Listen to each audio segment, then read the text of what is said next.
am I doing? I'm listening to my favorite podcast. What that is? SCTT TV. Soul consciousness.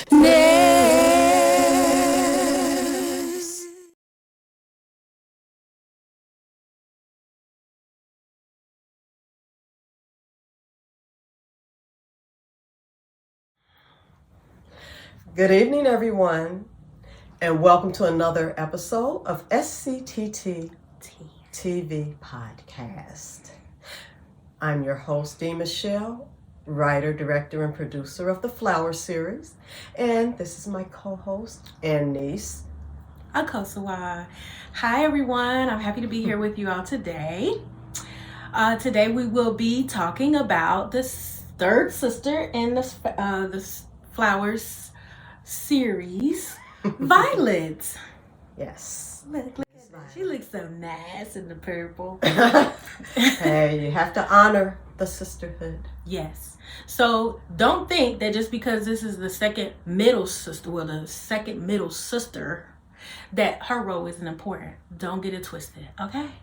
So we're going to be talking about Violet and the Flowers at Christmas series, and then how we're transitioning over into the film for Violet, what we'll be looking for when we start casting for the role of Violet, and some thoughts from our director, writer, and producer of the Flower series of what she envisioned when she created this beautiful character, Violet. And so when we start to talk about her, we'll realize that she is like the epitome of transitioning. In my opinion, in my personal opinion, okay? If you've known anything about the series, you understand what I mean when I say that. So, what do you...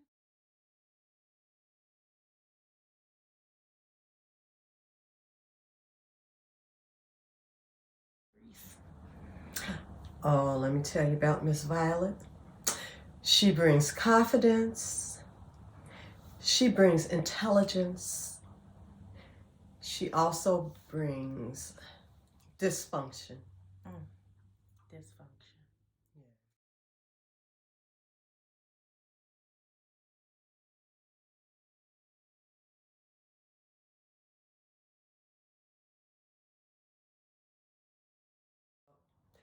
As those of you who have seen the first play, Violet is the character, and as Akosua says, has it all together. She's got that perfect corporate job. Her husband has the same thing. They have the house in the best place.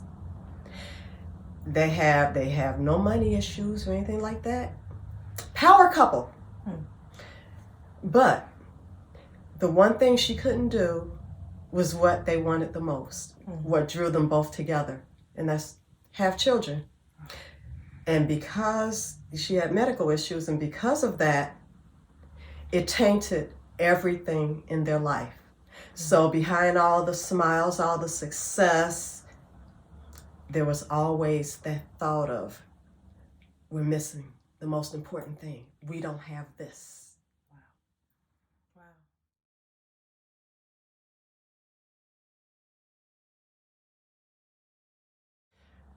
Well, Violet, she faces difficulties by that same thing a lot of people do. Again, denial. Nothing's wrong. It's all good. We'll get through this. We don't have to talk about it. We don't have to do anything about it.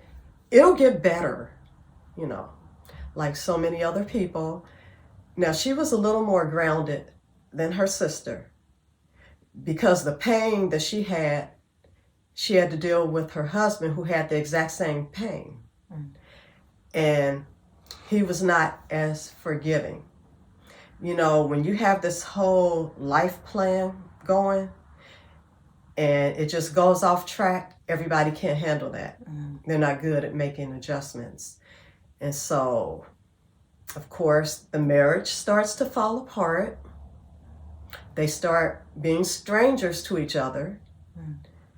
They don't talk. They never have real conversations. And so going home to that every day after having to pretend to everybody else that everything is fine, that has to be a staggering load to carry. Yes, it definitely has to take a toll.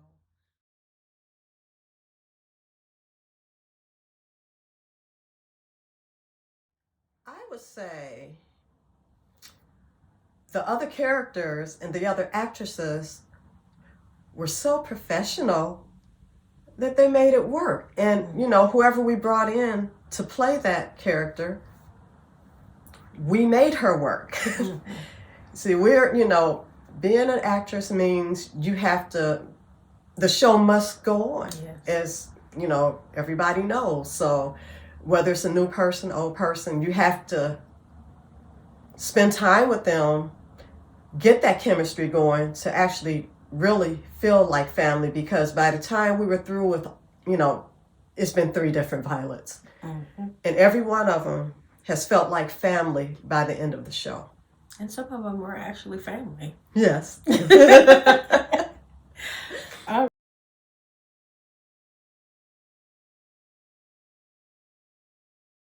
They were all, and I know the character was the same, but each of our actresses were totally different. And I can honestly say I don't really have a favorite, because they all brought their own flavor to it. There's some that I like, that was more to my image of her than others. But other than that, they brought their own special blend to that. And that's something I wanted them to do, because if you can't see yourself as a character, if you can't pick up on her emotions from the script, then you're probably not the right actress anyway. Right.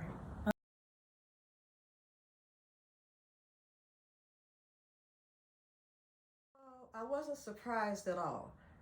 And again, even though they all did it slightly different, and in some cases it was a huge difference, they all still brought the same type of emotion to the stage. So I got, they did pretty well. Maybe one that wasn't quite where I wanted her to be, and she just had to be coached a little bit. But other than that, the 2 other ones we had, they did the job, and they did it differently, but they both did it professionally.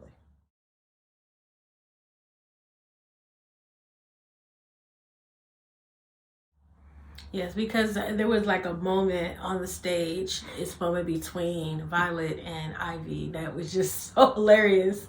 And it's like the first time that you're seeing the little girls and the characters kind of come out. Yes. Yeah, so, and I just thought about how 3 different women portrayed that, like how they made that magic happen in their own different ways, but it still conveyed, they were like little kids at one time going through all these things, and now they're exposing stuff that happened way back in the past. And I just thought that each one did it in a great way that was very shocking and surprising to the audience. How do you feel? Yes. Pretty much the same way. They did their jobs, and I was very proud of them. Because, when you see that and you're able to actually look out at the crowd while they're acting, it's just amazing to see. You could see the people relating to it, and you could just watch them go away in their head a little bit, thinking about something they went through that was similar. So,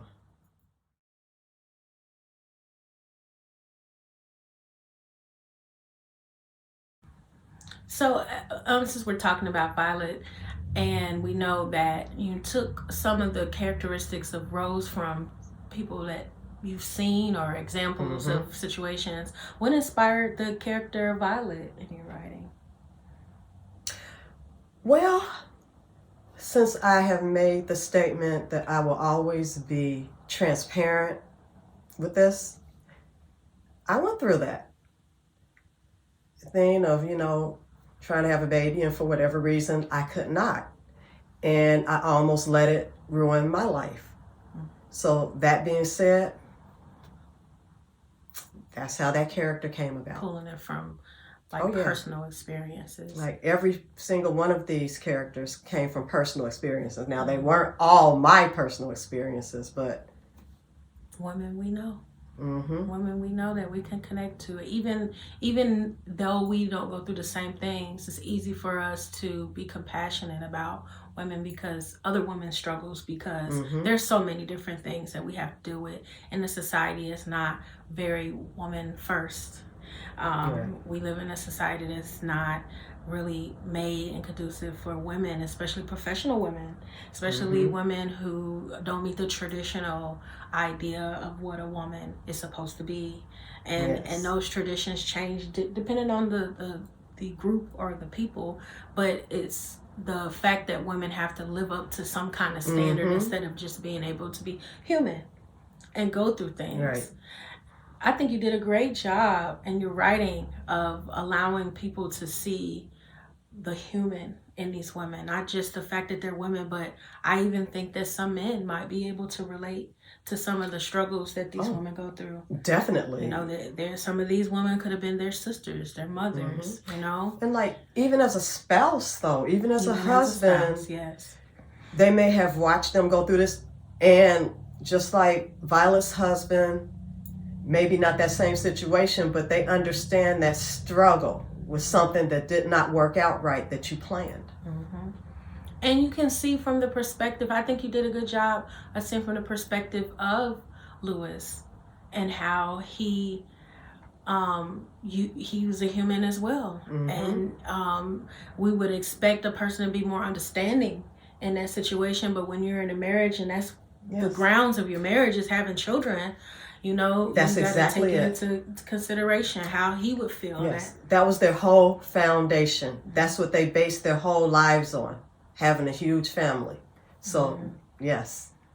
Violet was a very, how can I say, vulnerable in the moments when she shared with her sisters what she had seen and went through, and especially maybe have taken a toll on her and Rose's relationship because of how she felt about her, you know, as a mother. And as you'll find out when we do the last sister, the baby girl, Ivy. Every sister contributed something to the other, whether it was positive or negative. And so their relationship with each other is based on all of that. And it all comes out. It's interesting. And also, I've never seen this before. Well, I've seen it before, but I've never articulated before the similarities between Lily and Violet. You know, Lily felt like she was losing out on something because she had taken her whole life to take care of others. And Violet, she did everything right. She planned her life right. She had the financial means. She did everything she could and was prepared to be a mother. And then the circumstances ended as they intervened. Did. And when you put it that way, you also got to throw in Rose. Her whole life was taking care of other people. She had no life once she grew up. You know, as a child, you know, everything on the back burner. Everything was on her back. So they all had similar issues. Well, actually similar feelings, not similar issues, that they handled different ways. And that was the whole basis for the story. Because they had nothing to look to. They had no one to talk to because they didn't share, which is another reason that we do this. Because when you share, you get other perspectives, you get someone who has empathy. They've been there, so they can show you can get through this. This is how I did it, but you could do it, you know, however you need to, but I'm here. And so they didn't have that because they came from the place where what happens in the house stays in the house, which never should have been to begin with. And it was an embarrassment for something like, even though it's not your fault, it just made you feel like a failure when things didn't work out that way for each of these sisters.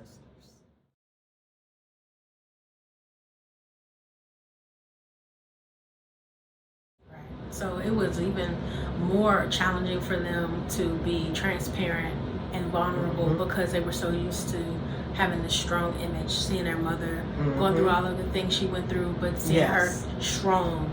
And they learned later in her life that she took peace in her garden. Her garden where these names even developed that she gave her children.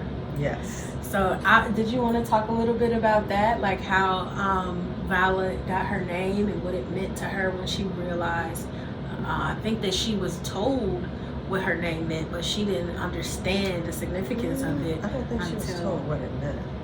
Okay, well, and it was kind of exposed to them later. Like they knew that their mom gave them these names, and their mother made little comments about them when they were children, and they probably didn't even realize what this meant until they became women and started going through these things. It's like their mother kind of foresaw these things. Did you want to talk anything about that? About how the names and the way that the mother communicated to them even after her passing?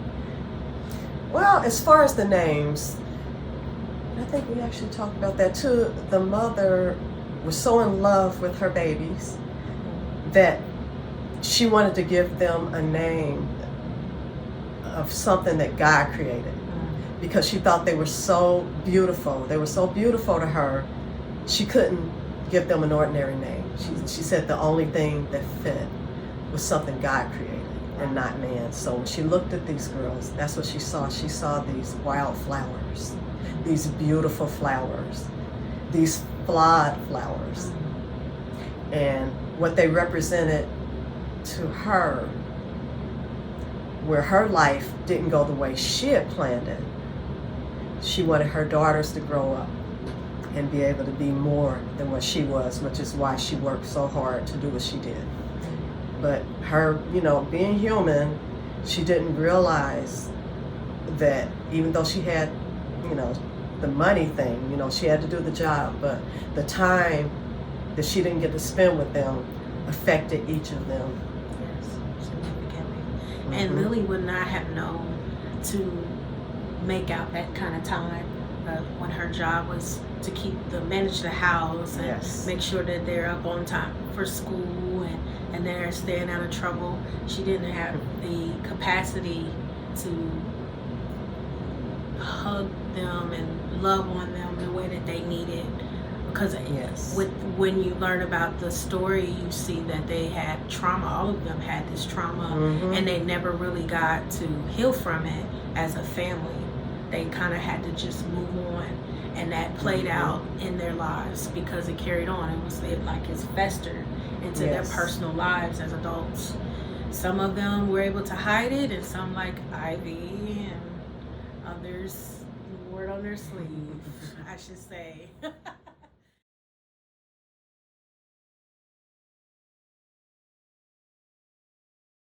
So, in casting for the film, what are you looking for the character of Violet? What are you looking for in, people that are interested in auditioning for that role? What am I looking for? Yeah, what are you looking for? What kind of, giving off the character of Violet, what kind of person are you looking for to portray this? You have to be able to portray confidence first and foremost. It's got to be that confidence. Because that's who Violet was. That was her cover. I'm confident, I'm strong, I can do anything. So that was her whole personality on top. And of course, she had all the other stuff inside. And so Violet does not crack easily. She's not very emotional, except when everything comes out. Then she gets a little emotional. But for her, emotional is weakness. We know that it's not, but for her, that was what she saw. I won't let myself break down. I won't let people see this. I won't, again, like so many of us. And what is her age? Like, what around the age limit or the age requirements for this role? I would say I won't put an age requirement per se, but if you look the part and you can act it, I'm good. You could be 75 years old, but if you can fit in that category, I'm going to say between 30, in the 30s to late 30s. You're good.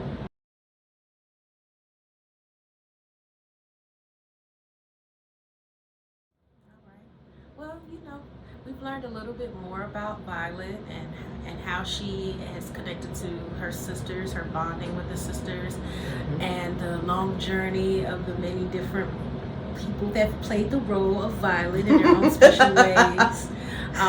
We're hoping that this tradition will end when we start the film, and we can it most definitely will end.